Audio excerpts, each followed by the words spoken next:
Okay. Dun dun dun dun.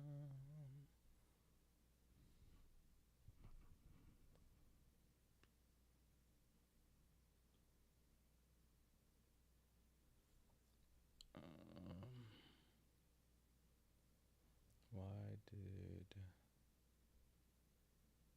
that one act up? Let's see.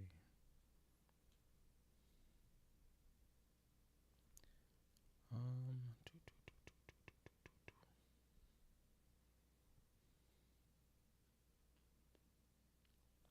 Okay. That one did not connect. Let's see. What's up, everybody? Trying to figure out why one of these things did not connect the right way. But let's see. Let's see. Let's see. Um,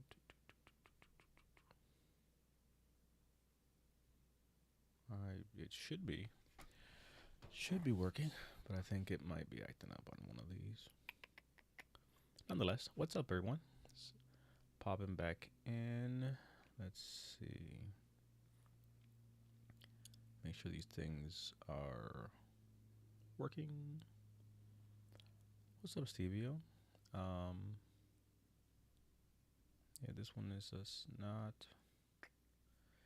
It is not cooperating, so that one may not go.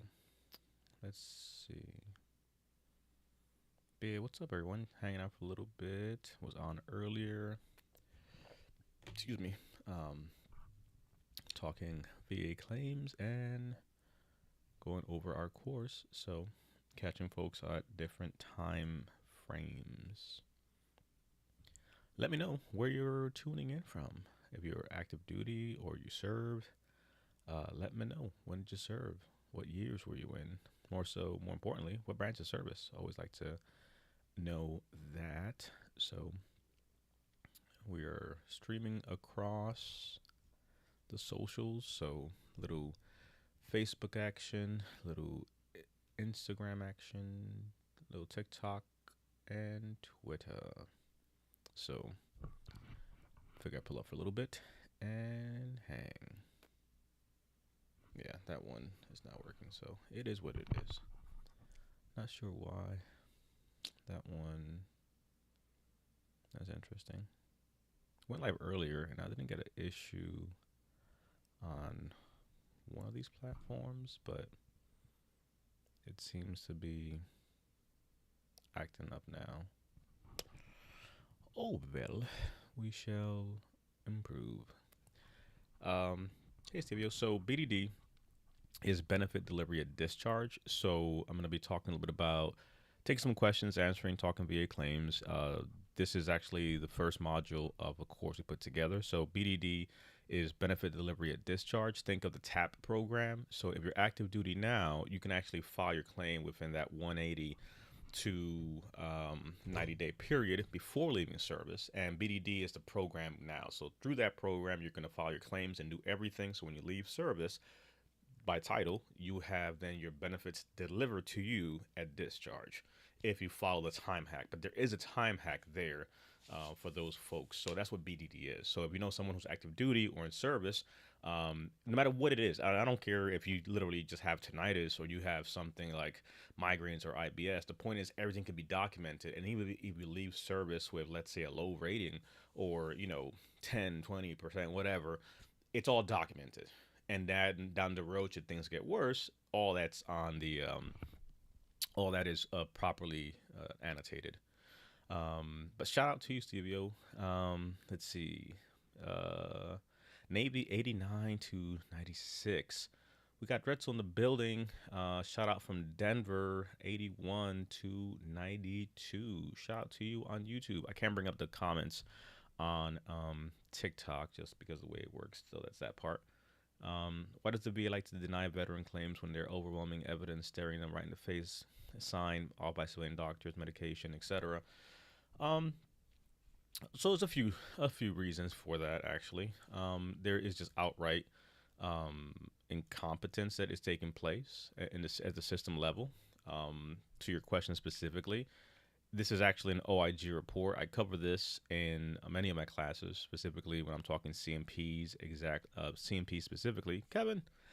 So talking CMP specifically, to your point, right? So this is the actual question, which I think is solid, right? Why does the VA like to deny veterans when their overwhelming evidence is staring in the face, signed by civilian doctor, VA doctor with notes, medication, the whole 9 yards? Like, make it make sense.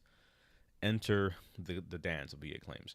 So this is a report, and it covers the amount of money that was put aside for CMP exams, which is why I take the position I take about these exams. They're not here to do you favors. This is a paid job that these contractors are doing for the most part when you go to contractors, but $6.8 billion. But more importantly, it's this part right here, Drexel, to your point. I'm going to zoom in just to make it easier to see here, but 68% of the time, so when I mention some of these stats, I always like to back it up. So this is an OIG report that talks about the errors they've been having, and 68% of the time, the VA got it wrong. And here specifically will follow, it says that they did not follow, we'll go over to the next line, required procedures during the review period, and essentially claim processors, as you see here, did not consistently identify relevant medical evidence. Drexel, you just said it. And again, I love this question because I'm not just sitting here blowing smoke up your ass, right? So I'm literally going to put Drexel right here because my man, you gave me an alley-oop, so I'm going to take that bitch and I'm going to run with it. So there's the question. And right above the question, right, they did not review medical evidence for the examiner's review, right? And let's continue. They did not always use adequate language. They did not regularly request all warranted medical opinions.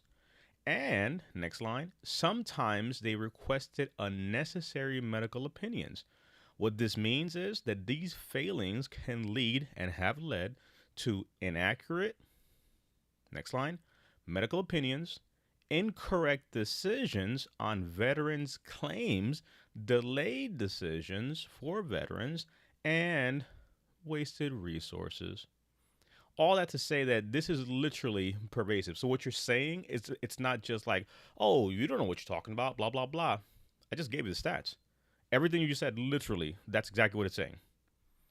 How is it that they sit there and commit these errors? Because they could improve the accuracy, to your point, and completeness of the medical opinion request for VA disabilities. Your question being, why does the VA continue to deny when you have everything in there? And granted, there's many variables there. So yes, the system errors are part of it. Sometimes claims are missing material things that do lead to denials, but you can't deny the fact that there is operator error. You know what I'm saying? I mean, system error rather. There is operator error for veterans when they do get it wrong. But I just showed you, like, this is a fact. So I love that question. But sadly, this is in part some of the things that are sadly happening when it comes to this.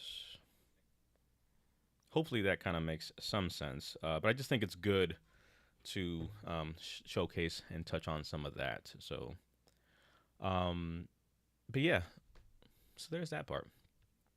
And talking a little bit again about our stuff. So let's see, who do we have? Where are we tuned in from? So shout out to the Twitter folks, to the YouTube folks, and the folks on TikTok. TikTok never really, so I like to stream because I like to bring things up. Like I literally just pulled up a regulation, right? Let's say Drexel's like, hey, I want to talk about my, let's make it, why would they rate my migraines lower or my mental health lower or whatever the case may be. We can pull things up, we can talk about it, and I like that ability to do that. But there's a downfall. While we can do this whatever like this, the system doesn't like these. It always throttles down the views. So like I'll do this on a computer and I'll catch a few veterans on TikTok, but it definitely throttles it down. TikTok likes it when you just point your phone at yourself and do it that way, which again, I get it, but it just kind of, to me, it kind of just takes away from what we can do, right? If we're going to try to actually have conversations and answer questions and things like that. So I don't know, it is what it is, but popping in nonetheless, and just kind of hanging out for a little bit. Again, I was here earlier.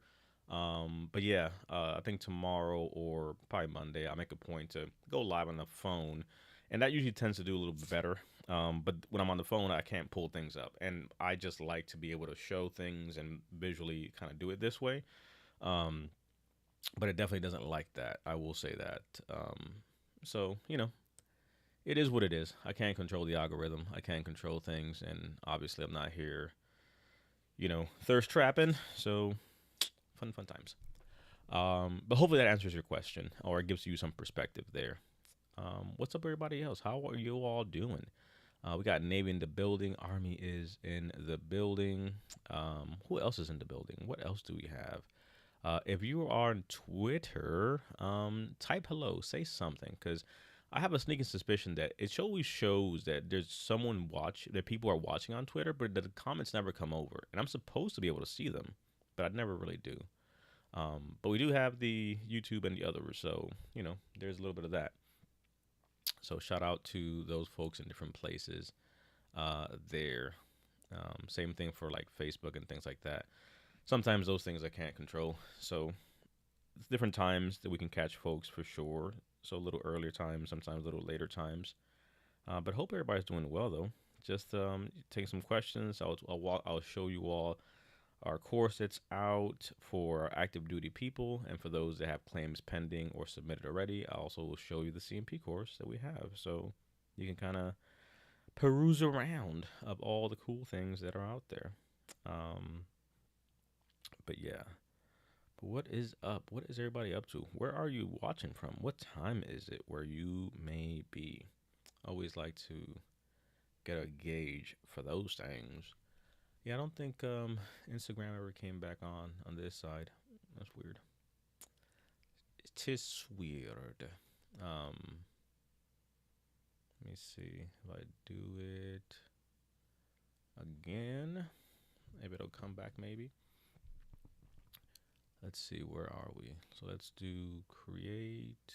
Let's do a live video, and let's paste this in there. Let's go public. A little multitasking action here. And let's switch this to this. And then let's turn that off. And then we'll turn it back on. And let's see if it picks it up. Maybe one of the channels, it was working, but then it wasn't. So I can't call it. Sometimes these things get kind of funky. Oh, there you go. Nothing like a little reset and start over. So when in doubt, unplug, replug. Any idea? No, I don't know. I'll probably put something out on that. I got to pull the Social Security estimates and things like that. So we started to do some of that fact finding and put things out here shortly for the COLA increases.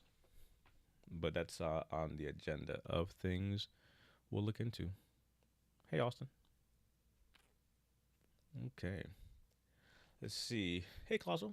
If you have a private DBQ and a Nexus, why would the VA still send you to an exam if there's a way to? So it depends, right? You have a DBQ and a Nexus, but who did the DBQ? Was it done by telemedicine? They put money aside, and that's kind of what I was saying earlier when I was answering Dretzel's question specifically, calling out the error rate to the VA. But it also comes down to this too.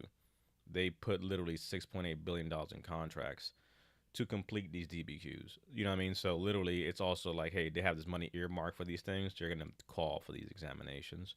But what's the DBQ that you got for, and how did you get it, right? Because sometimes there are folks that push back, say, hey, here's a fully developed claim, rate me off of what I submitted. But sometimes some of the evidence submitted may not suffice for that, and it actually works against you. So I'm not against CMPs.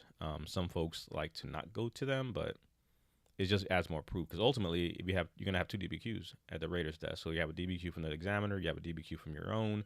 If you're able to ace a CMP, you pretty much have two DBQs that are pretty much speaking to what you're trying to prove, which again creates a paper trail for other things down the road, which I think is very interesting and powerful too.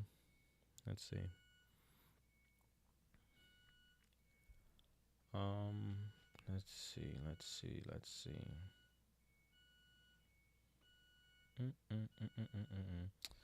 I'm gonna try something. I haven't done this in a while, so I really want to test out to see if there is an actual difference on how what you gonna call it, on how DBQ for migrating secondary to tinnitus. I'd still go to CMP for that one, but yeah, that's just kind of a VA thing. Who did the DBQ for you? Let me see. I'm gonna try to. I'm gonna switch to mobile on the live for TikTok, and I want to see if there's a difference because again, it always throttles it down when I'm trying to show this stuff. So I'm gonna try to go a little bootleg, old school, and jerry rig this.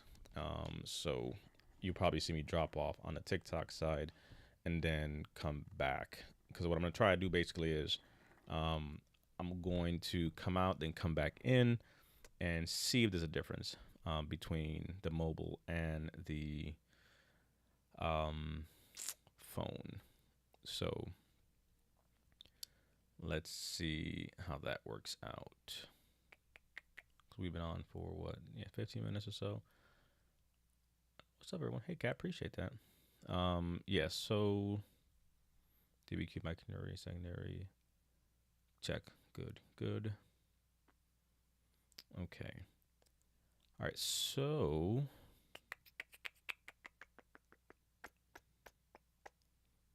yeah. So I'm gonna attempt to test this thing.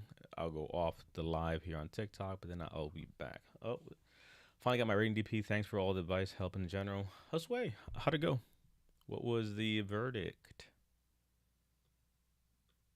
Did you ask? Yes, who did the DBQ? Mm-hmm. Where'd you get it from? Your private doctor, VA, etc. Let me know. Let's see.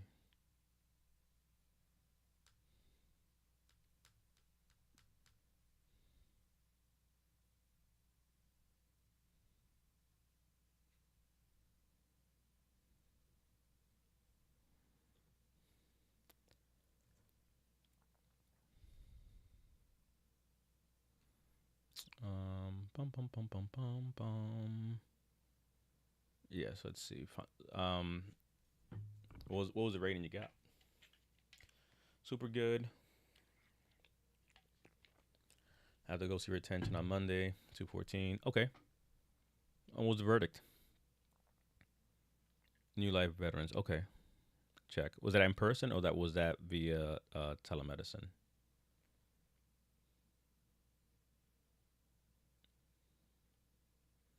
But that's dope, Jose. I'm glad to read that. Let's see.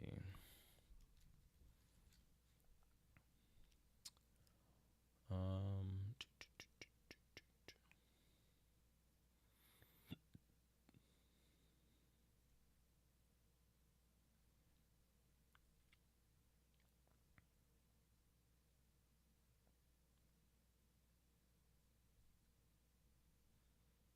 mm, mm, mm, mm. Yeah, I had to pull it up. So I knew it was at the top of my head. That was back in October that we talked, Josue. Yep, man, that was October. Goodness gracious. PTSD, MST claim. I have a diagnosis of PTSD, anxiety, major depression disorder. Okay, so a few things. You have those diagnoses, but have you filed a claim? Are you rated? That'll be the first question. And then from there, I can give some context. So PTSD, MST claim, you have a diagnosis. So is this the first time you're filing it? Have you been denied before? When did you leave service? And how long ago was the event in question for context?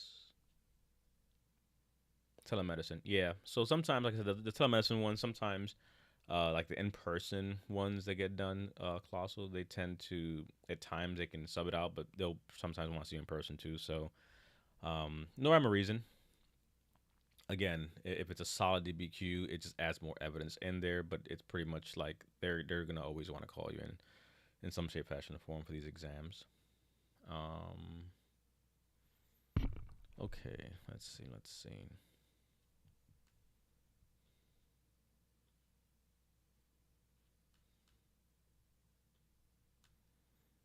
Um, Intent to file March 1st. I got out in 93. And are you ready for anything? Have you ever filed for anything or no?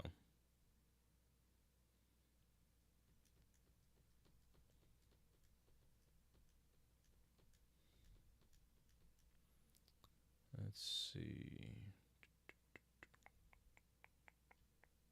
Bum, bum, bum, bum, bum, bum.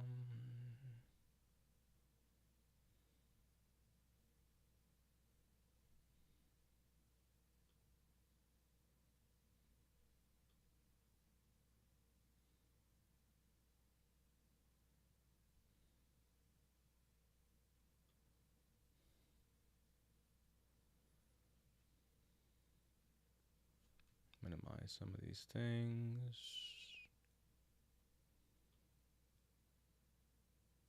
Okay. Let's see. I filed, but I was denied. I didn't know what I was doing. I worked a year at a VSO, and got triggered. Okay. Okay. Um, so for you specifically, because the claim is already filed, because my whole thing was more to see how did you go about filing that. I So this course right here behind me, this is Ace Your BDD Claim, specifically for my active duty folks.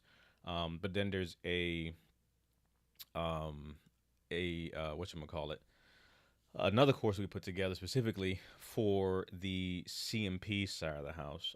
So I would definitely recommend this, and I'll show you what's in it, and I'll tell you why specifically. Because I can tell you a bunch of different things, but I will tell you that this is for me. I think I'm really happy with this at, so I'm gonna actually show you what I'm talking about. So for the BDD course, that's for my active duty people. It covers everything you need to know about VA claims before you file a claim. It'll get you to the point of filing it. Check. But now the claim is in, whether now you're an active duty person transitioning or you're a veteran or you've been out since 93. Ace Your CMP then is good. Like, I teach these classes live every other week, but sometimes time frames don't work out. People can't make it to live class, so we created this course. So this course here, Austin, um, is good. Now you got 5 modules here just to break it down for you. I break down a welcome intro, why CMPs are important, even Colossal on your point, like my argument and kind of the rationale behind going. But then module 2, understanding CMP exam, right? And these are video modules as well. So like you click on it and it will literally take you into the lesson course, and I will literally walk you through why you should attend, etc. So I'm breaking down all those concepts in a way that you can go through it and understand exactly why we're going through all that. Then back here, I go into bad CMP exams because, okay, what happened? Like, because people can give you all this information, but then what do you do with a bad CMP exam? Module 3, bad CMP exams, how to recognize them, what to do. Module 4, tips, do's, don'ts, understanding DBQs and the CFR. So it's cool when I bring up the CFR and, for example, um, you are going for a mental health, PTSD rating situation, right? So here's the rating criteria for all of that. Oh, how do you do that, DP? How did you get there? Blah, blah, blah. I literally cover that as well. And of course, how to specifically look up DBQs and how to actually find a CFR. So that's in there too. And as you can see as well, again, I literally show it to you because I want you to understand how to, look up these things, how to go and pull the form, how to actually look up the regulation, the same way you just saw me do it. And I break that down. So I want to just give that context, but then and this is again, trigger warning. I have a bonus video in here specifically, common mistakes. So there are things I cannot say on social media because, community guidelines, etc. But if you're going to go into this, you got to get your mind right, especially PTSD, MST type of situations. Um, And then you have some bonus materials too, right? So you go through the course, you do all that, but then a CMP exam prep checklist. Okay, I heard it, went to the stuff, but I want a checklist to make sure that, hey, I'm ready to go and do this thing. Got it. Then I have a symptom breakdown worksheet, breaking down your symptoms. How do I speak to those symptoms? How do I do that thing? A quick reference guide. How to write a statement for bad CMP. Okay, I had a bad CMP. Now what do I do? Pull up the bad CMP exam guide on how to write that up and report it the right way, and then CMP exam red flags. And my whole thing again is that I want to make sure that we're giving folks, again, resources to know what to do, and all these things look, like this. So you have that there. So some red flags, this is like page 1 of 3. You kind of get an idea of what's in there, and you have this. You can reference back to it. You can go over it a few different times, and it's all there for you in module format. So this is Ace Your CMP, and you literally have everything you need to ace your CMP. But to give you a comparison, right, then the BDD course for the active duty folks, rewind, you're in a place where you don't know how to do a claim or do any of that stuff. This one specifically, just to kind of compare and show you the similarities, it's 10 modules for the Ace Your BDD, again, for our active duty people. The active duty people, I break down, welcome to the Ace Your BDD Claim course. I go over understand the BDD process. I go over gathering medical evidence and service records. I go over getting labels right, direct to service, secondaries, presumptions. What are those things? I cover presumptives and PAC Act. I go over why you should get a sleeps test study. I go over making the most of your separation health assessment for the active duty folks, along with how the VA decides your claim and final steps, resources that are there, and then some bonus materials for the active duty folks or those transitioning, retiring, whatever the case may be. Gathering checklists, guide, a condition planner, a statement writing template, separation health, self-health, say that 3 times so quickly, separation health assessment prep sheet, top rookie mistakes to avoid, and a quick CMP exam guide. And on this side here, for example, your statement writing template, right? So there's 5 pages. Hey, how am I going to get this correct and do the thing? Here's my intro. Here's how you do this thing, right? Blah, blah, blah, blah. No, that was a one-on-one. So there's that. Just to kind of give you some context. And what I like about this is, like, again, for the active duty folks, you have time, right? You're a year off retirement. You have time to go through this, so it's much more detailed. But let's say in your case, right, you have a CMP coming up, Lavon. So let's just say, you have the ability to go through this then at your pace, and obviously, go through it a little bit more quicker, because it's coming up, right? So I have someone who literally be like, hey, I have a CMP on Monday. What do I do? Get the course. 5 modules, bonus materials, you're good to go there. My active duty folks, you have time. I'm a year out from retirement, whatever, or leaving, or med boarding, whatever the case may be, you got time. So check those things out. And all the stuff is on this is my link in bio. So when you hit the link in my bio, you literally can just click that, scroll down, and you'll see those offers there, right? Ace your CMP exam anytime, any place, and Ace your BDD claim. No confusion, no miss money. That's the whole point there, right? And the first one you see there is the live class that I do, but you'll see that's every other week for that one. So the whole point is meeting our people where they're at. But yeah, that's what I would say there. So hopefully that kind of makes sense. But I just think it makes sense, instead of just saying, hey, this is a thing to help you. Well, how's it going to help you? Why do I need that? Now you kind of get an idea of, like, okay, this course has all these different things. Yep, I could definitely use that. Because it's like, hey, any advice? For sure, I have a bunch of it. Enough so that I'm cranking out, different type of things like content, but then also a course. Because some people will go through the content and binge watch things for days, and that's fine. But sometimes it's like, look, I just want to be able to focus on this. I have too much stuff going on in life. Package it for me. And hence why we've created these courses, packaging things. Again, not a requirement. It is an option. You'll see people comment all the time like, hey, I just watched your stuff and followed you for like 2 years and I'm good to go, which is fine, right? Someone else like, look, man, I got an exam in the morning. Fuck what you heard. What do I got to do? So, yeah, right? My brother Austin, good to see you on YouTube. We got Austin from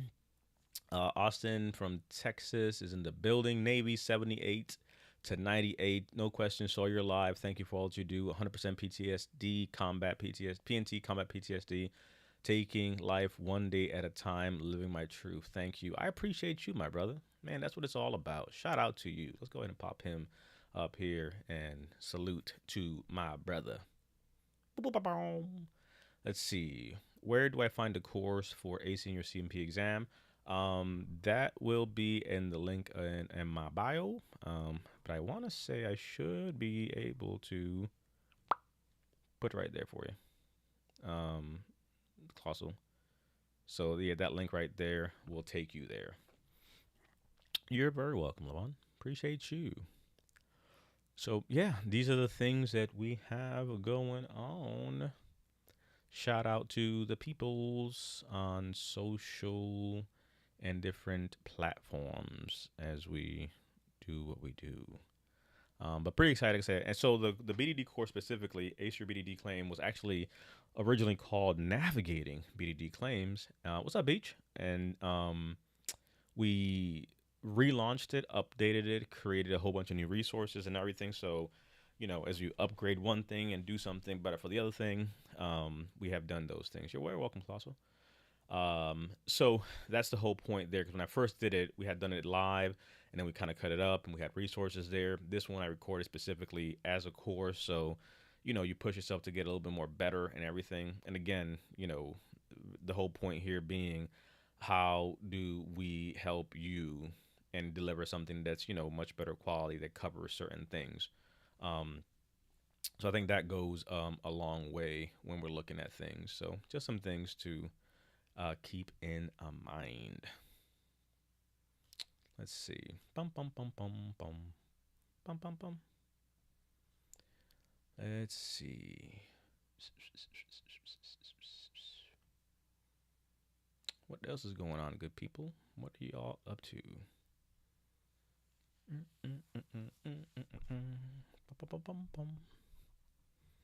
But hope everyone's having a good evening.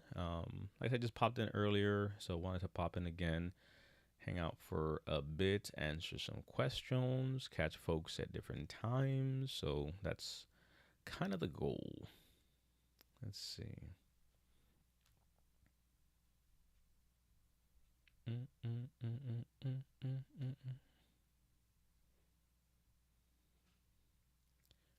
Let's see. What was I looking for?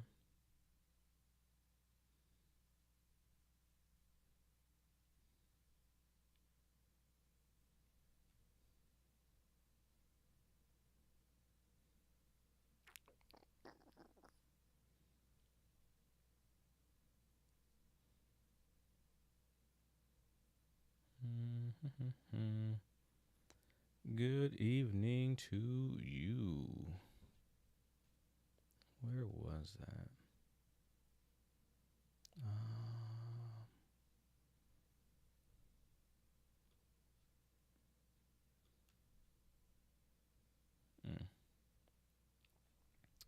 It'll come back to me. I'm trying to find some stuff. But yeah. Hope let's see. Good evening. Can you briefly discuss? Yes indeedy. Let's see. Let's look on this thing here.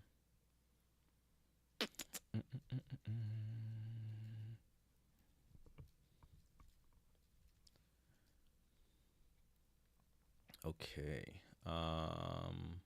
Appreciate all that. I was gonna switch over on mobile, but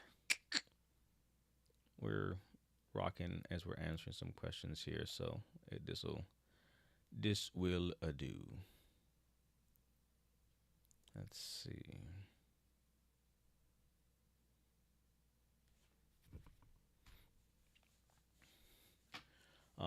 Yeah, so on your side specifically, let's see, on YouTube, see, once you're over 55, pretty much there should be no re-examinations is what it comes down to. Again, separate than the just 100% PNT situation. So this is looking at the fact that, hey, you're over 55, the likelihood of improvement's not there. So for if you're a 40 or a 60 or what have you, then there should be no examinations. Pretty much is what that means there.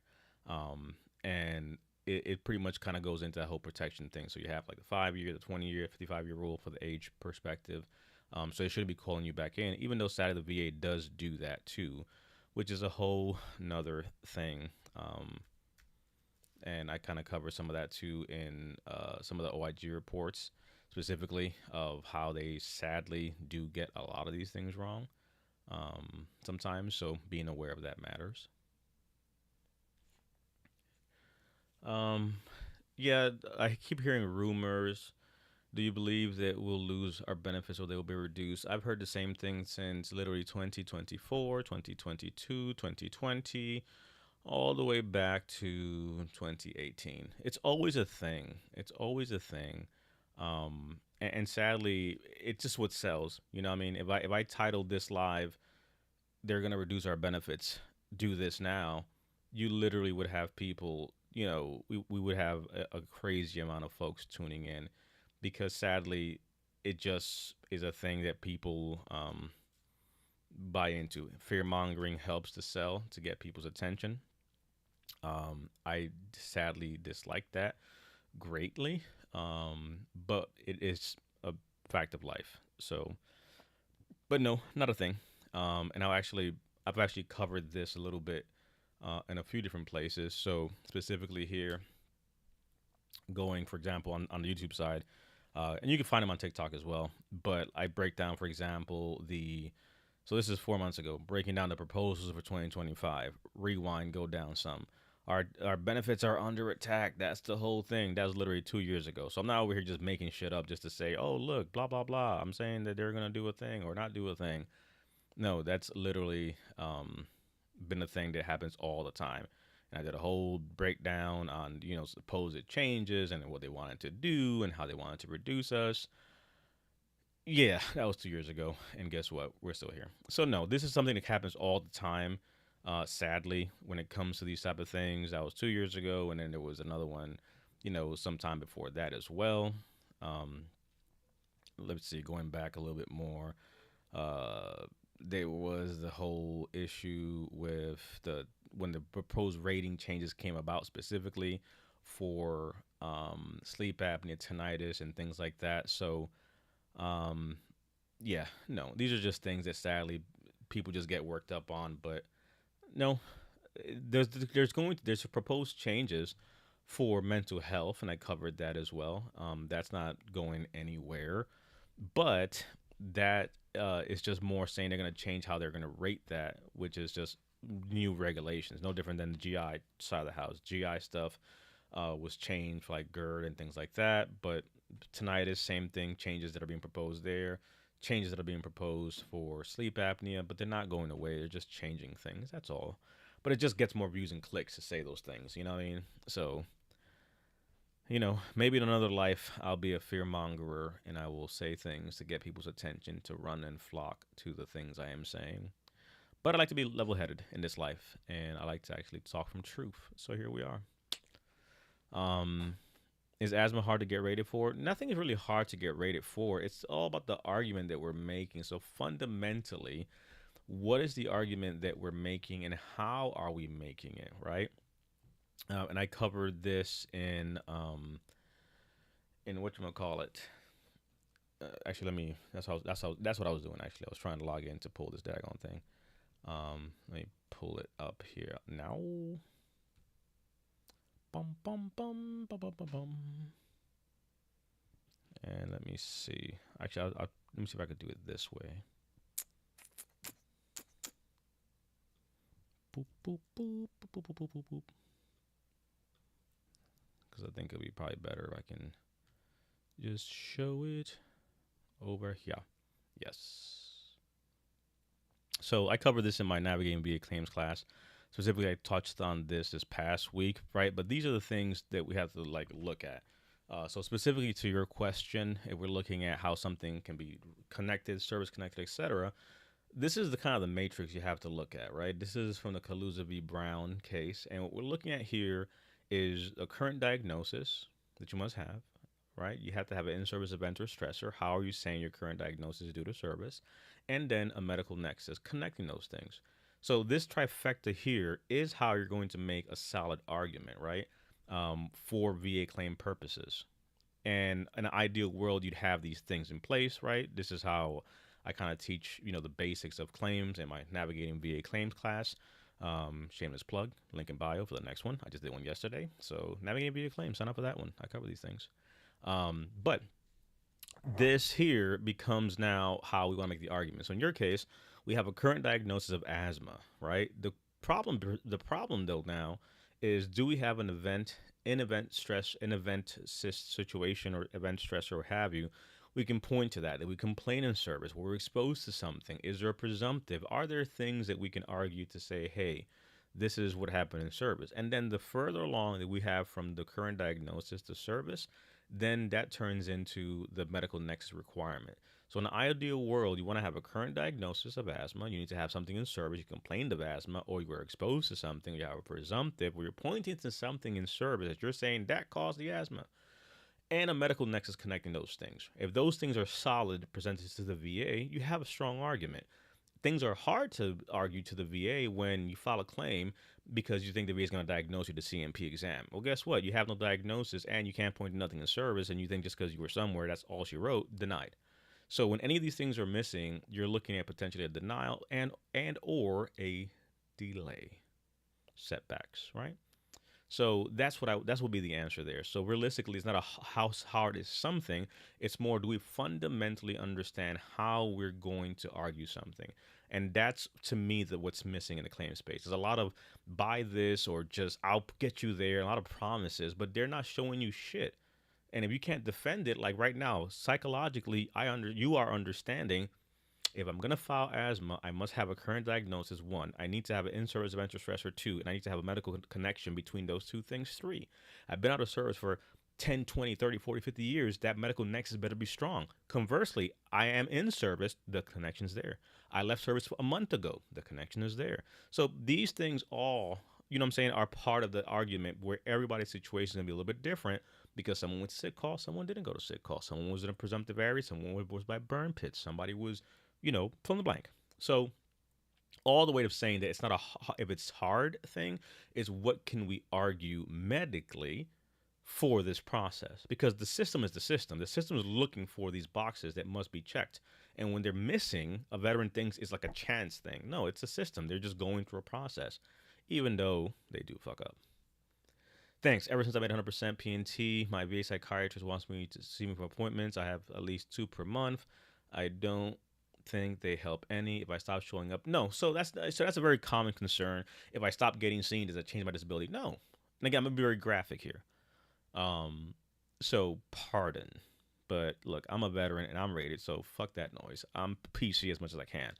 But if you have PTSD, regardless if you've seen that psych or not, the VA has recognized that your condition is beyond just regular meds can help you. Because if that's the case, you wouldn't be rated for those things, right? That's the first part.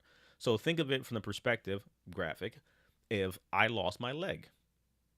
If I lost my leg, it doesn't matter if I go to physical therapy or not. I lost that bitch. It's gone. The likelihood of me growing another fucking leg is pretty slim to none, outside of some kind of miracle, right?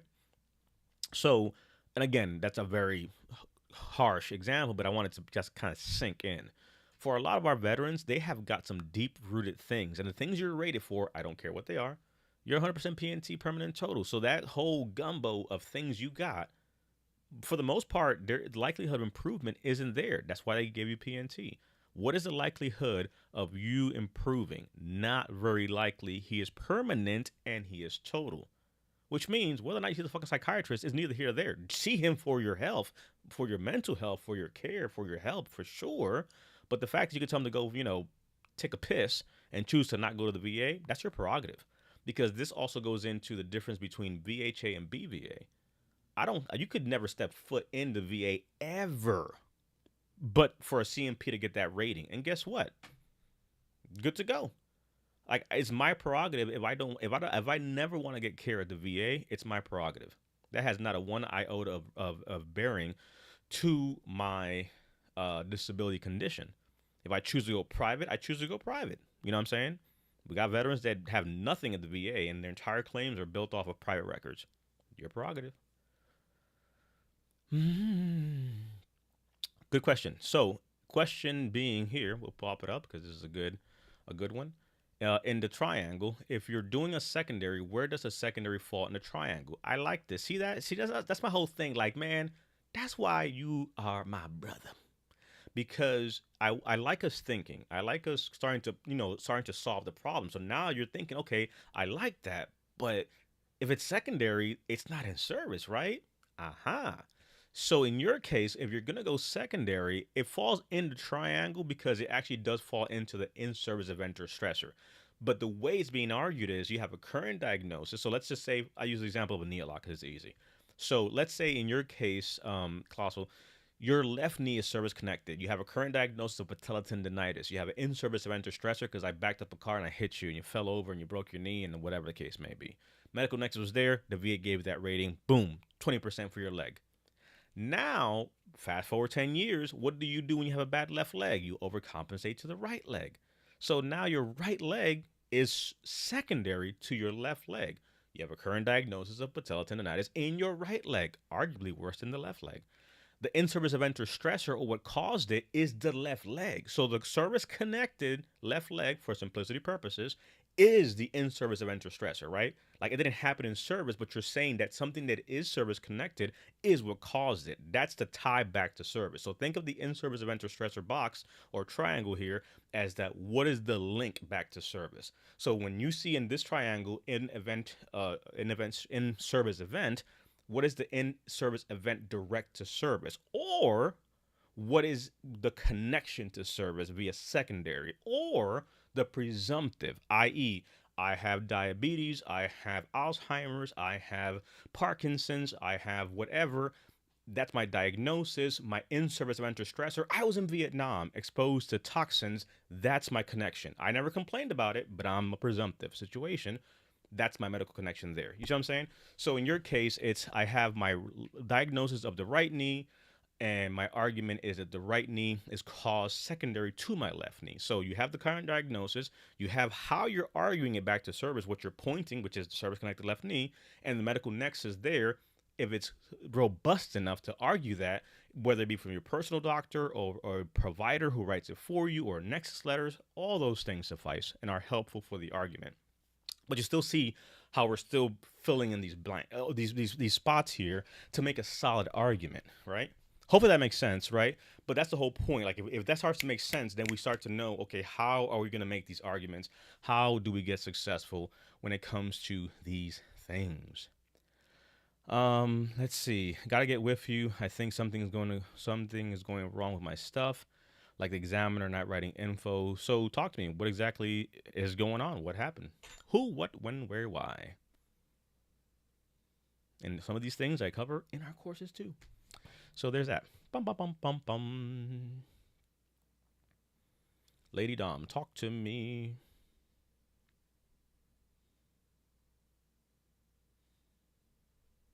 Let's see. The VA gave me sinus surgery due to chronic sinusitis, diagnosed within a year, but they denied it. So, and this is a good point. So Carl's question here is good, Colossal. The VA gave me surgery due to chronic sinusitis due to that, but they denied me. And again, let's go back to the triangle. You have a current diagnosis which required surgery, but what is the argument for because the VA gave you surgery, because the VA gave you a CPAP for sleep apnea, the VA giving you anything means dick. That's just a diagnosis. So you have one triangle filled, right? You have a surgery for your chronic sinusitis. You have a diagnosis. Check, check. But the next point you made was, I did not deploy, so I have no presumptions. Got it. You didn't complain in service about the sinusitis. Check. So how are we going to argue this back to service? Because if you're arguing it back to the VA giving you surgery, that doesn't mean anything. The VA is just giving you care as a veteran, but there's no compensation that comes into place. So this is where you have to understand the difference between the VHA and the BVA, the Veterans Health Administration and the Veterans Benefit Administration. The Veterans Health Administration is what saw you and said, hey, Carl, yo, sinusitis is kind of jacked up, brother. So we're going to have to go ahead and surgery, do some surgery on you. And then they do that. That's just healthcare, right? But when you want to talk to BVA, the Veterans Benefit Administration, you have to have these triangles all filled in. So to your point, diagnosed within a year after you got out. Again, when did you get out? When did you get the diagnosis? That can be an argument that can be made that this developed within that year period, which arguably it gives you an argument to be made, but sometimes they will deny you, and the rebuttal has to then factor and call those things out. But then how did you file the first time? You just randomly filed it saying, hey, I got surgery, so let me get that. It should have been better argued. So the fact is, if the argument of the 1 year after service, or hey, I left in March of 2020 and I got diagnosed in May 2020, this is actually all due to service. Well, you ain't say that first time. Denied. You're gonna appeal. We have to look at these things and make the argument to lay those things out. Not a slam dunk, but again, rationale as to how we're gonna file this. VSO filed and used no evidence.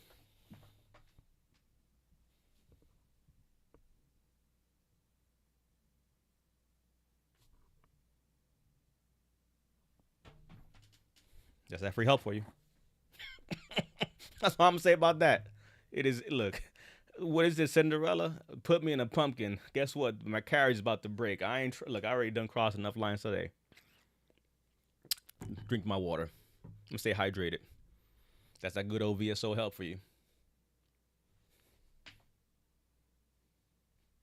I'm gonna be a dick right now. Why? Why didn't your VSO tell you these things?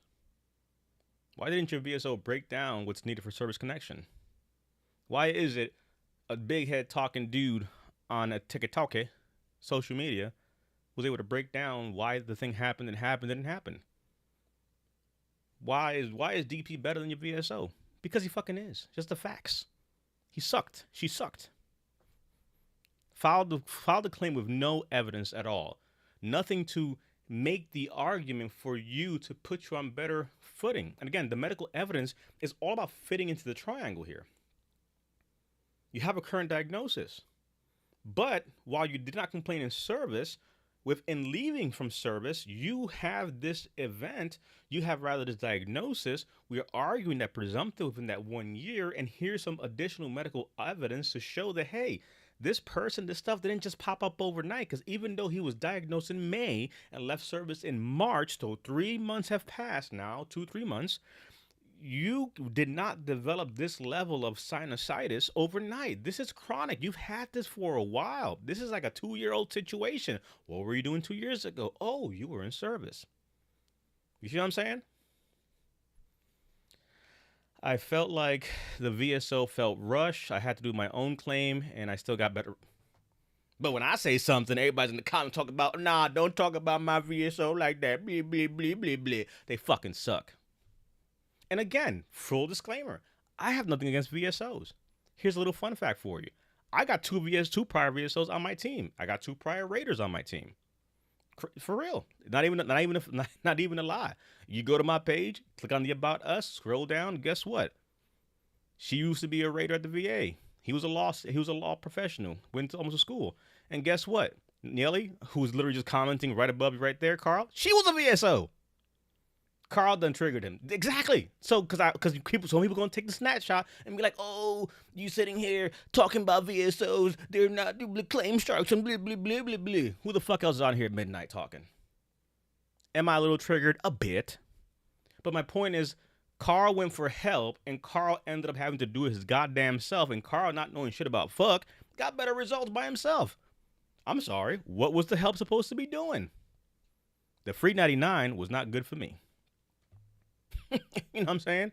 Like you can't even make this stuff up. When you call it out, people get on their feelings. Like, well, my VSO was the best VSO ever. I'm glad that your VSO in 1985 was the best thing in Podunk, Idaho. Today, that shit did not work. His ass retired. One person can't solve it all. Are there some good ones? Yes. 2 of them work for me. My point being is, that sucks that it happened. But there should have been a rationale as to why did they file what they filed. Colossal said, yes, they do suck. They make you feel like they're doing you a favor.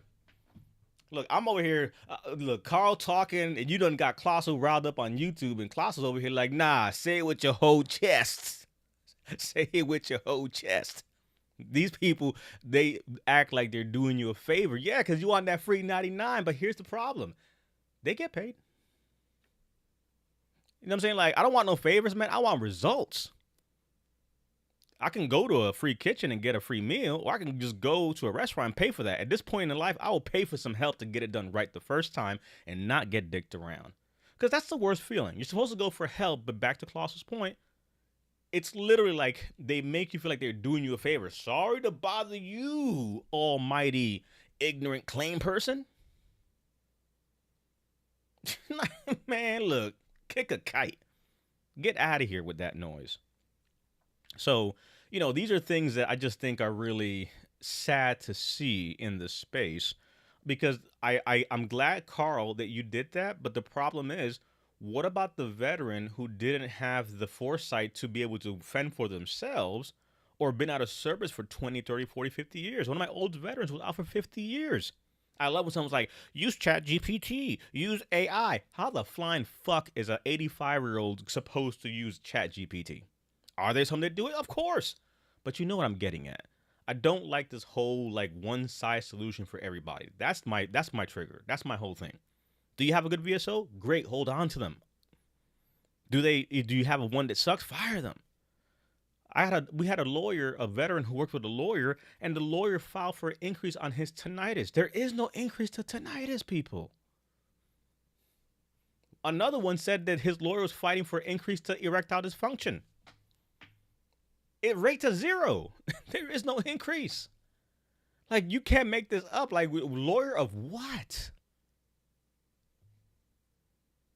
Oh, I went to get this company. They do AI shit. Copy and pasting, giving you wrong information that gets kicked back. Man, stop it. We have to meet our veterans where they're at. Create offers for them that make sense. The amount of active duty people that have got screwed over paying companies if they win, or buying stupid Nexus letters when they don't need a Nexus letter. Because again, if you're active duty, again, I covered in the course, but back to Klaus's point, think about it. If Klaus right now is active duty and is going through the BDD program, and he hears me out here talking about, man, they're about to take sleep apnea away. You want to win your claim? Buy my Nexus letter. You bought it. Then fast forward, you find out that you got. Why? Because if you're active duty, you have a current diagnosis, check, box, triangle filled. Then you have an in-service event or stressor. Well, guess what? The in-service event or stressor is happening because you're still in active duty. You don't have to argue it happened on active duty. Bitch, I'm in active duty. I'm on active duty. What's the medical nexus? I'm here. All these 3 things are met because you are on active duty. I have migraines. I am in uniform. I'm filing a claim before I leave. Help me understand where you need a Nexus letter. Help me understand where you need to buy some bullshit from someone out here trying to sell you some crap, making you fearmonger to buy their shit. What they're not doing is taking time to explain to you what I just said right now. But they'll get you got. Oh, they'll get you got. They'll sit there and sell you some bullshit to make you solve the claim. And then I ask you questions and you still don't know what you're doing. Which is why, for me, I'm like, no, don't get got. Get this course. Understand the BDD process. Bleep. Gather the right medical evidence service records. Get the labels right. What are labels? Direct to service, secondary, presumptives. I cover that. And in there, spoiler alert, I'll give you a quick primer for Module 5. It's all direct to service. There is no secondaries. There is no presumptives. You're in service. It's all direct to service. Why should you get a sleep study? What to do for your separation health assessment. How the VA decides your claim in the final steps. And I give you a whole bunch of cool little thingamajiggy bonuses things here so you get it right. Oh, so what records do I need to get? Check the records gathering checklist. Gotcha. But what conditions should I file? Strategic condition planner. Do it. Okay, I did all that, but how do I write my statement writing template? Follow it. I got an exam coming up. I have to file this form for my separation health assessment. What do I do? Prep sheet. Read it. Any last minute tips so I don't fuck this up? Top rookie mistakes. Don't do those things. I got a CMP coming up. There's your quick exam prep guide. Buenos motherfucking dias. like I'm saying, but that's not sexy. You know what I mean? But if I call the course, hey, if you're active duty, get a hundo when you get this course. Oh, people freaking want to go run and get it. I blame Carl for this moment that we just had now. Thank you, Carl. But again, these are the things that, you have to laugh at it, obviously, because the fact is it is triggering. I've talked to veterans, man. They've left service completely underrated, screwed over, waiting on the system. We had a guy who was active duty who his VSO didn't even submit his claim, so he missed the whole fucking window. Missed the whole BDD window. Had to wait till he got out. Again, the things that happen, you just can't make it up sometimes. But I digress. Them's the things. Let's see. We got veteran 31 Papa Bravo over here having a good old chuckle at the meltdowns. Like, look, we're veterans helping veterans. Look, we're veterans, first of all. Like, I always tell people that, like, hey, we are veterans our damn selves. Fuck that. You know what I mean? Like, look, everybody can do what they do and how they do it. I'm going to come in here and talk to you straight like I would talk to you. I was talking to you straight. I'm not going to sit here on some, hello, veterans. Today we're going to talk about disability claims and thank you. Man, fuck all that. Talk to me how you going to talk to me. Like, Jesus Christ. If we're out there smoking one, like, how would we talk? Again, that's just my spin. You can go get, more professional stuff from other people who don't give a shit. I don't know. Yeah, Tasso. Yeah, if you click on the link in my bio, I would suggest to you to have an assessment call with my team. Literally, talk to one of my advisors. You can go to my page. If you go to the very top link on my link in bio, you can literally see who the team is. If you want to pick someone specifically, click on that there about us, and literally go on down and take a look. My chaplain and my crew, he was out for 32 years. Air Force veteran, Vernon. Brian, legal specialist, 26 years before he got to file his claim. You know what I'm saying? So trust me, been there, done that. You can look around, connect with anybody individually, or you can just click on the main page, talk to an advisor. And again, even here on the little group picture that we have from way back when, that gentleman there to my right, your left, 50 years before he filed his first claim. 50. And he got nowhere in 50 years. And trust me, he's a lifetime member of all these organizations, so we'll leave it at that. He's 100 now. It took some time, but it's possible. Moral of the story, yes. I would say an assessment call to kind of see where you're at is what I would say, Tasso. Bum, bum. Let's see. What else is going on? Outside of the fact that we completely went balls to the walls with some VSOs here. Oh my God, Tasso, we just got over a whole rant of VSOs and you're pulling me back. We have to redo this whole live. Tasso on TikTok said, thank you. My latest VSO made me feel that it's hopeless. Man, listen. And again, back to Colossal's point on YouTube. Some of them, sadly, they suck and they make you feel like they're doing you a favor. Like, help me understand, why is it helpless? Here's the facts, Tasso, for you. The same way, and again, this is the part where strategy matters, right? Strategy matters when we're trying to solve this problem. Because everybody talks about, well, how do you, everybody wants to help to do a thing. Everybody's going to need a very specific plan of action unique to them. What Tasso must do is different from what Carl must do, which is different from what Lady Dawn must do. Which is different from what Colossal's going to do. Because you're all in different situations. You're all in different backgrounds. So you're out for 30 years. How do we then now create an argument that makes sense for your situation? Because for you, you have a current diagnosis, but you've been out for 30 years. So we have to work our way backwards, like one of those, detective scene things, right? Where we got the mob boss and the underlings, and we got thumbtacks and yarn, and we're trying to piece together, and solve the case. That's exactly what this is. Like, you got 30 years. I need a whole lot of thumbtacks and a whole lot of yarn to connect these shits together and paint the picture. Because think about it for a second. The thing that bothers you the most right now, Tasso, is actually the last thing that has to be argued to a degree. And again, I'm being very loose now to give an example. But because you have 30 years, let's just say for argument's sake that you left service after being airborne and you had a knee situation. Fast forward, that knee situation made another knee situation. That in turn threw off how you walk. Now you have feet problems. Then your back went out because you have back issues. Over 30 years, the knee situation caused foot situation, caused back situation, caused a whole bunch of just chronic pain, which in turn caused a need for popping meds and pills over the counter. You went to the doctor, you went to the chiropractor. Guess what? None of that shit worked. 30 years go forward. You're getting older. On top of those injuries that got worse and led to the other thing. Now you're dealing with indigestion problems and all this chronic pain, and you got migraines, IBS, a case of the shits in the whole 9 yards. Where do we start? Rewind that bitch. We got to start with the knee. It's a snowball effect, right? But that takes time. We have to get down to, hey, what exactly is your timeline? What's happened in 30 years? What are you dealing with now? And where did those things come from? I never knew that all these over-the-counter antacids caused my acid reflux. Yes, but we can't argue those things until we get you to first base. So because you've been out for such a long time, your process is different. You can't go up in here on some, I'm going to file for 30 things. You're about to get denied for 30 things. And get a bonus denial just because you came with 30 dumb things.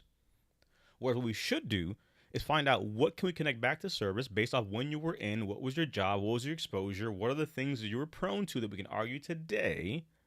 And then once we have that, we build off of that and daisy chain it.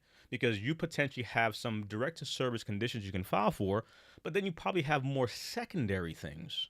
And depending what 30 years ago it was, you may also have some presumptives and things. Again, I had an old Navy veteran who literally was working in the shifts back in the day before OSHA. And guess what? He was exposed to all kinds of asbestos and crap. And guess his lungs were completely fucked. So, understanding these things is part of the argument as to how do we actually solve the problem and not just randomly make up a thing, right?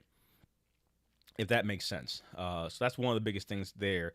And I covered this in my class. I did this week. But for me, this is my version of how we help. Because you asked the question, Tassel. When someone says, I want to help you, well, define help. For me, a help is first we must assess your situation. Let's assess what exactly is the situation. I just did that, right? From there, let's define exactly what is attainable, what's a way forward.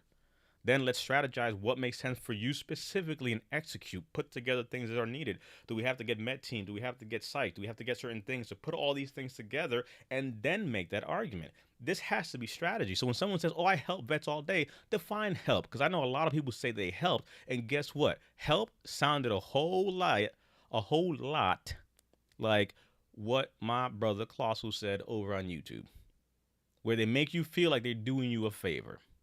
Or like Carl said, we had to file his own claim, and he ended up damn near doing it himself. Make that make sense. Food for thought. All these people need to attend your class to achieve. Yep. And I appreciate you, Mark. Mark says you're on point. All these people need to attend your classes to achieve the goals. And again, whether it's my class, whether it's my course, active duty folks, there it is. You know what I mean? But again, think about it. Even the naming convention, the course is not called The Secret to 100 if you're active duty. VA claim master secret. Shh. No, it's all preying on your fucking emotions. You want to get to 100? Work with me. If I came on here and I just talked like that, people would be like, I'm signing up right now. I'm buying the course right now. No, I want to help you ace your claim. How do you ace something? You got to put work in. You got to get up on the mound. You got to swing at this bitch. You're going to perfect this swing. You're going to work. No one wants that.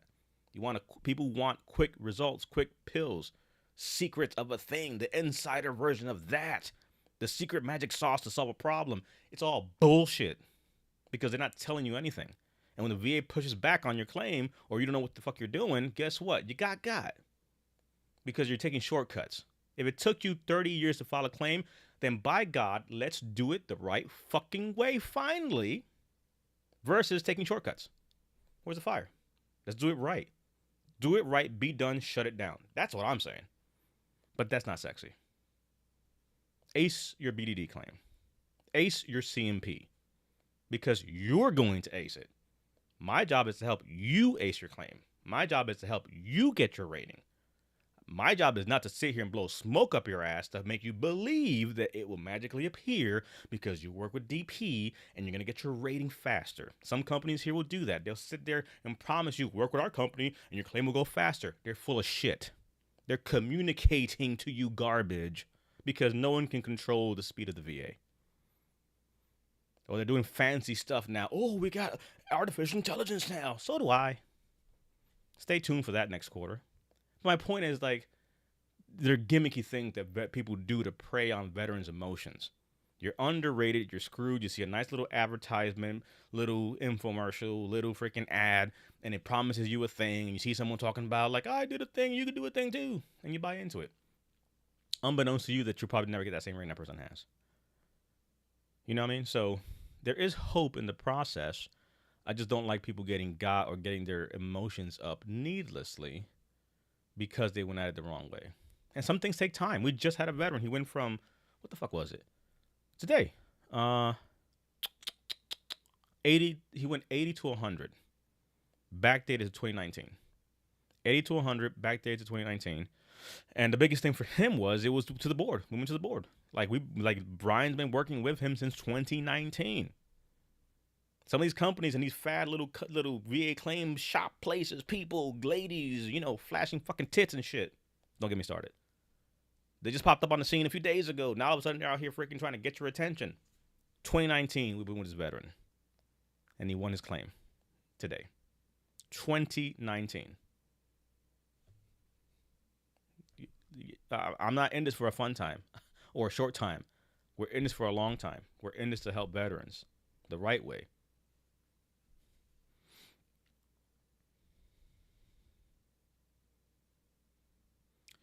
Did my mental health exam. I told him all my symptoms. I had 13 symptoms and severe. They were severe. From your opinion, that many symptoms being severe, what rating can I get? That means nothing. That means nothing, honestly.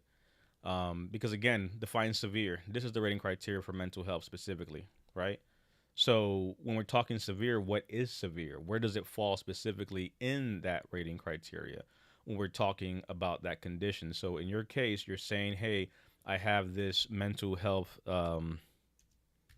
exam that I had, but this is kind of, where I think I'm at, right? So let's actually move this over here. And again, I'm just, because I want to show you exactly what I mean, right? So that's the rating criteria. Let's go to mental health. Let's pull up the DBQ. Bleep, bloop, bleep, bloom, bloom. And let's just go for mental health disorders. We'll keep it simple.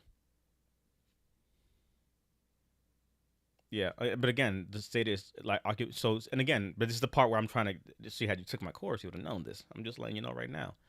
Quick fun fact as I answer this question, because here in my other course for Ace Your CMP, I literally have a whole section where I go over tips, do's, don'ts, understanding DBQs and CFRs. I'll give you a preview right now. So here is the rating criteria for mental health. You just said that the doctor said it sounds like social and occupational impairment. First of all, that's literally the entire rating criteria. Occupational and social impairment, but to what level? So we'll take it to the bottom. At the 10, occupational and social impairment. At the 30, occupational and social impairment. 50, occupational and social impairment. And on and on. You see what I'm saying? So my point being is that it's all occupational and social impairment at the rateable levels. It's more so where are you symptom-wise, right? What is severe? Severe could be 50, severe could be 70, severe could be 100. So when we're looking at DBQ specifically, they're looking at all those symptoms there and then how do they marry up to the rating criteria. So the reality is, again, at face value, all right, because I'm not trying to just give you shit. I'm also looking at this as a teachable moment for other people listening. It's people are quick to ask that, hey, what do you think my rating is going to be? Because what if the rater got it wrong? What if they said one thing but did another? Because guess what? Sometimes there are bad CMPs. And guess what? What do you do if you have bad CMP? I told them everything. Everything was right. And guess what? I still got denied. It happens all the time. So in your case, right, if you have, let's say for argument's sake, a variety of your symptoms are hovering at the 70 range, at that point you have occupational and social impairment with deficiencies in most areas. And these are the symptoms that you're speaking to. That could be a 70. If you're looking at total occupational and social impairment, that's at the 100. But that's not very easy to get either. That we're talking about some very, very big things. And you have to be able to really unpack Pandora's box to speak about those things there, right? I just put a video up where somebody asked a question about, oh, should I show up looking all disheveled, looking blah, blah, blah, because I was told to not take a shower. Neglect of personal hygiene is literally one symptom at the 70. You know what I'm saying? So, moral of the story is, if we're gonna talk about these arguments, we have to know why we're saying these things. Because you could have other issues, right? So all that to say that, if the symptoms to your question, right, uh, were severe enough to where arguably, that was concurred and the doctor saw that, you could literally be anywhere between a 50 and a 70. You know what I mean? Like that can happen. You can see instances where like you have symptoms at the 50, symptoms at the 70, they will just outright put you at the 70. Very common, happens for sure. Just had a CMP to increase my PTSD from 70 to 100. Fingers crossed. Nah, ain't no damn fingers crossed, man. You need to have got in there and literally knock that bitch out the park. Chrissy, shout out to you. I appreciate you. Thank you for tuning in and being here. Um, but no, good luck to you for sure. The biggest thing is too, like, if we're going for the, and I use this in my videos that I talk about, like the 50 to 70 jump, 50 to 70, 70 to 100 jump. If you're looking at jumping to the 50, think about this, right? The argument here essentially is like, example, is it difficult for you to establish relationships? Or at the 70, do you have the inability to establish relationships? Or outright at the 100, we just cannot do those different things, right? So when we're talking, that jump from 70 to 100, it's not impossible, but it's very difficult because you have to literally open up Pandora's box when it comes to speaking about these things. And you have to be able to really unpack those symptoms and speak to that severity level, right? So it definitely is possible, but it's not very common, just to put it in perspective. Um, and I literally go and I cover that actually in my navigating VA claims class. So like, these are the statistics, not to deter you, but to give context. So somebody else reading this going, "Oh my goodness, here you are teaching people how to get over on the exam, and they're all trying to get 100, and everybody's 100." Man, shut the fuck up. With respect. But these are the numbers. Our population of veterans is literally 17.9 million. Of that 17.9 million, we have 5.9 million veterans who are rated in some shape, fashion, or form. And out of that, 1.5 are 100%. So, first of all, spoiler alert, not everybody's rated, as we can see. And even bigger spoiler alert, not everybody's 100%. I understand everybody you know is 100% except you, but not everybody's 100%. 1 million is not 18 million. Thumbs the facts. But if you don't know this, people are out here on some, "Oh, DP, you over here trying to tell, Carl how to do something," and blah, blah, blah. Man, shut up. That's why the course is called Ace Your Exam, Ace Your Claim. But the fact of the matter is that this is the reality. These are the numbers. All these veterans are filing these claims, and that's why the VA has no money. Really? Really? You want to go down a rabbit hole of monies? This comes from the annual benefit report from the VA. The reason there's an annual benefit report is because that's how the VA does funding. These numbers, these numbers inject and feed into how the VA requests monies for future activities. They track this for a reason, but not everybody's getting 100%. Not a thing. So, not impossible to make that jump is my point for sure, but you have to be able to for sure, speak to those symptoms and have a battle plan.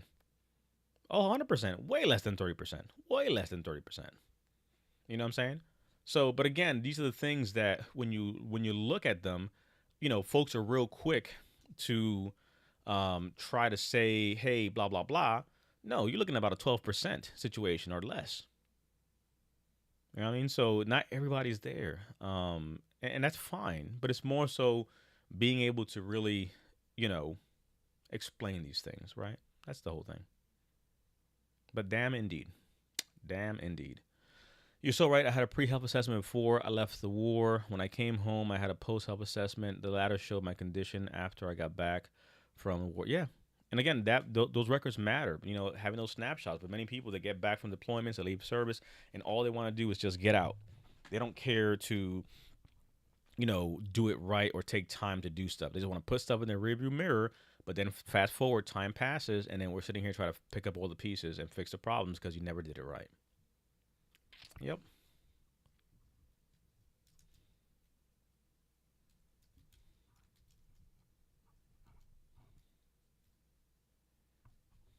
Let me see.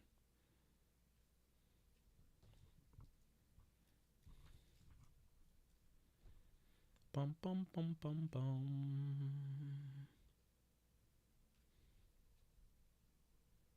Is this it?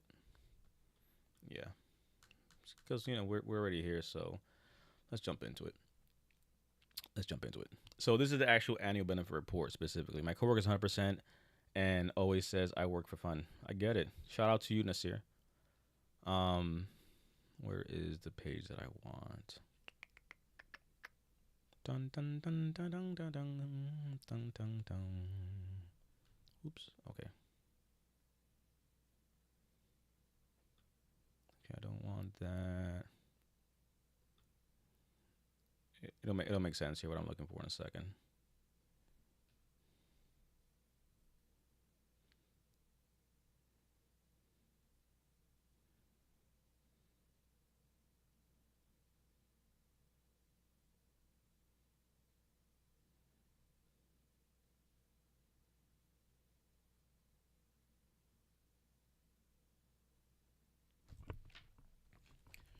So this is based off of the numbers we saw earlier, right? Specifically looking at uh, Colossal for the rating breakdown. So here you see, for example, all compensations by recipient, right? So this is based off not the 18 million, based off those that are rated, right? The 5.9 million number that we pulled up earlier. So because again, people are like, where are these numbers coming from?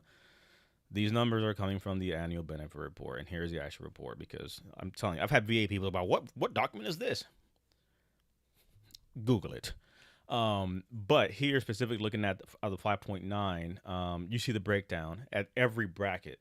How many veterans are at 0? How many are at 10, 20, 30, 50, 60, 70, 80, 90, 100? And you see the spread, all right? And the fact of the matter is that, you got people literally all across the board there. So these numbers matter because it's just sometimes very misleading for people to think like, oh, everybody has this one specific thing, or I'm not going to file because X, Y, Z, et cetera, et cetera. Those are things there. Pep, I have to look up. This is like a log of things online. You have to look it up. But top of my head, I can't tell you what that is right now. Did something happen? Was there a death, et cetera? Because these things have records. But as far as the logs themselves from '86, what happened to look into that? Because that's going to be a deep dive. Don't forget to look at your healthcare summaries. Those notes can impede your care and your rating. Yep. Alrighty. You're very welcome. So these are some things that I think are good to touch on for sure, as we talk about this thing called claims. But for my active duty people, our course Ace Your BDD is live. That's $87 for this course. So if you know somebody active duty, it can help them. Links in my bio. 10 modules covering everything for VA claims, as well as bonus materials that they can go through at their own pace and work at that. So that's a big thing there. The report is the annual benefit report from the VA. So you can do like a Google search and it'll pop it up for you on the VA website. Bum, bum, bum, bum, bum. Probably grab it there. There you go.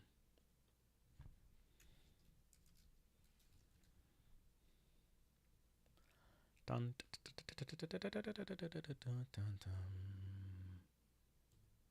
there you go. And I'll actually pop it over here so it'll be easier for you too. This is the link on YouTube. But you do like a quick search, it'll be the annual benefit report. You just like do a Google search and it'll pop it up for you. So I'll show you how to do that. Just do Google search annual benefit report, scroll down about the third one, annual benefit report, and then here they actually break it down by sections, so you can actually look at specifically what you want to look into. For our purposes, if we're looking for compensation, then that's what it is, or the entire thing. So what I showed was the entire thing, for example, and you can have at it. So that is the annual benefit report, and everything's in there: education, details, etc. So it's definitely very much data overload for some people, but I just think it's good to kind of know what these things are because it covers everything here specifically. Excuse me, across the board. So when it comes to compensation, the breakdown, the numbers, the facts, education, pensions, life insurance, home loans, anything that has to do with benefits, it's the annual benefit report. So there is that.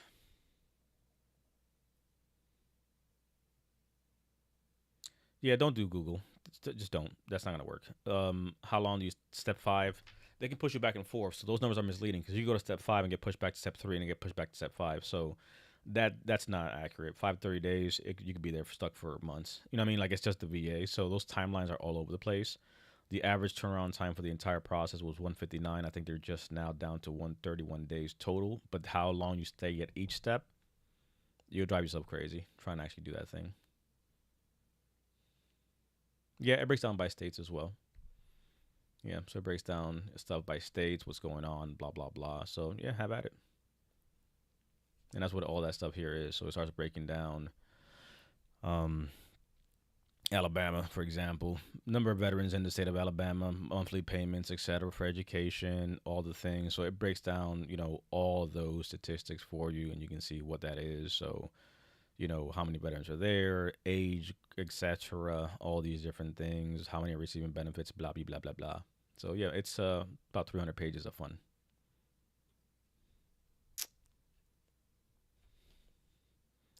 Um, awesome coffee. Yeah, that's what it's all about. You know what I mean? Learning something means you can help somebody else and down the road do some things. For the active duty folks, these are the things you get: 10 modules and bonus materials. The modules themselves here, you can see kind of what they are, just for like a quick recap as those that are popping in. But we're talking the welcome to the course, understanding the BDD process for the active duty people, gathering your medical evidence and service records, strategically selecting what to file, getting the labels right, presumptives, why you should get a sleep study, the most, making the most of your separation health assessment, how the VA decides your claim, and final steps before you submit. So this is a great course for someone who's leaving active duty. Some we've had that actually left active duty and they still took it and they still learned a lot because it's the whole VA claim process. It just has some nuances for the active duty personnel. So if you're, let's say, you just left the active duty, but you want to get a base on something, you'll get benefit out of this, right? Like you won't, like module 9 won't apply to you per se because you're not going to be doing a self-help assessment. But as far as, again, what to file, how to gather records, all those type of things, how the VA rates, how things are decided, all that is applicable, right? And then obviously all the bonus materials that you get in there as well. So again, a strategic condition planner, right? So for someone's like, well, what do I file? Any tips or advice there? Follow the planner.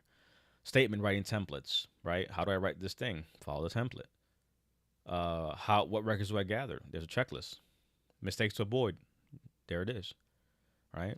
And you have all those resources there that you can kind of work through. So my statement writing template, introduction. How do you write it a paper? How do you do a thing? What do I include? Blah blah blah. Part 1, do this what you do. Section 2, this is what you do. Section 3, this is what you do. Package it all together, and you have now a solid statement, right? So all the tools are there for you on the claim side of the house, and then once that's all said and done, then you can look at, our Ace Your BDD course. I mean, Ace Your CMP exam. And this is all about the exam itself. And it covers all the things that you need to understand to Ace Your CMP exam. And on that one, you get 5 modules. So I cover there what's a CMP, why is it important, understand the exam, do's and don'ts, tips, etc., how to look up regulation, how to look up the forms that they use, as well as what to do for a bad exam, how to recognize them. And then I give you statistics. I go over stats like, hey, why preparation matters, why you should do certain things, what are the statistics, what are the VA doing, etc. When I bring up the OIG report. So when you click on one of those modules, I'm literally breaking down to you, for example, hey, these are the things that you need to be aware of. Like, this is what the regulation says. This is what, is here for certain things or what have you. And I break down, like, literally, I brought it up a few minutes ago when we were talking about things like CMP exams, failures of the VA, etc. I cover all that. Like, I was literally showing it to you earlier on some of the OIG reports, showing it to you there again, right, on this side of the house, or the rating criteria, etc. So all these things are there. And again, we get bonus materials there specifically for the CMP, prep list checklist, symptom breakdowns, quick reference guides, how to write a statement for bad exams, and things of the such. So some things there to keep in mind. But yeah, those are the things that we have that I think people will get a lot of good value from. But you're welcome, Coffee. You are welcome. Okay, I think that should wrap it up. Tomorrow I'll probably just do a regular live off the phone, not on the computer, because again, it always throttles down when I do stuff here on the computadora. So we'll play around with it next time. But I appreciate y'all. Check out the link in my bio. You'll see all the things that we have. So browse around, look around, tell someone, scroll down, check the things that are there specifically. The Ace Your BDD and Ace Your CMP exam for those that need those resources. They're there on demand, lifetime access. But alrighty, I think we'll index there. Appreciate y'all for hanging out for a little bit. And those watching across the socials, for the viewers on Twitter, which always to me I don't even think exists at this point because I never say anything, but I think that's just the Twitter thing. Who knows? But let's see. I think that is good. So yeah, appreciate y'all, and I will be back. Have a good one.